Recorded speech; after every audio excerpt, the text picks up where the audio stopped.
तोरे फूल बगिया बनावे भैया हार, तोरे फूल बगिया बनावे भैया हार।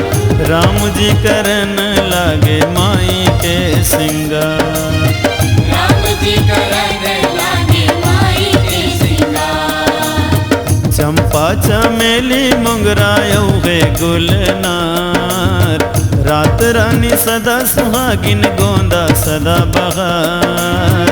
राम जी करन लागे माई के सिंगार, राम जी करन लागे माई के सिंगार।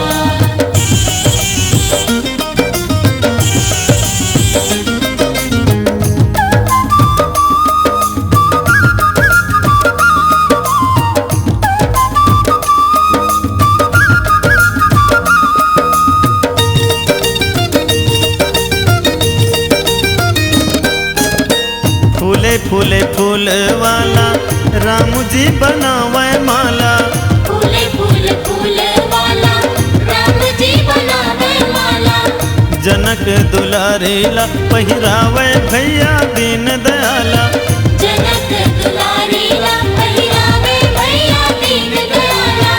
देवता मन फूल बरसावे देवी मन नाचे गावे, देवता मन फूल बरसावे देवी मन नाचे गावे। बोले जय जयकार राम जी करन लागे माई के सिंगार, राम जी करन लागे माई के सिंगार।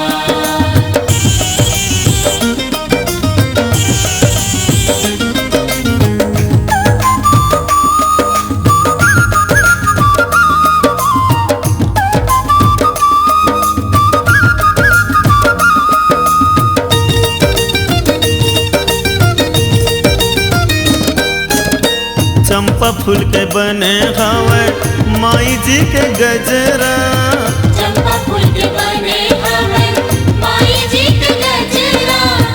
आँखी माँ आंजे हवे माता जी है गजरा, आँखी माँ आंजे हवे माता जी है गजरा।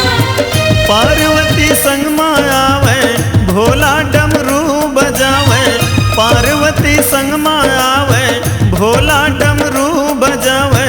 महिमा ही अपार राम जी करन लागे माई के सिंगार, राम जी करन लागे माई के सिंगार।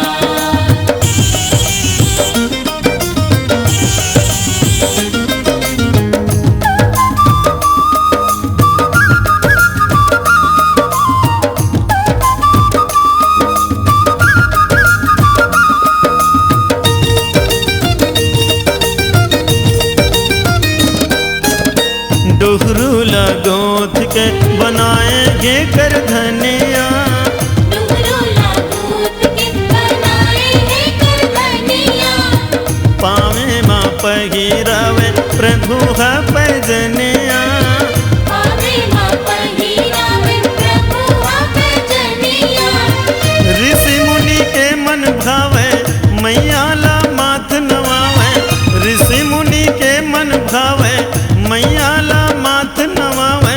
दे देते दुलार राम जी करन लागे माई के सिंगार, राम जी करन लागे माई के सिंगार। फूल टोरे बगिया बनावे भैया हार, फूल टोरे बगिया बनावे भैया हार।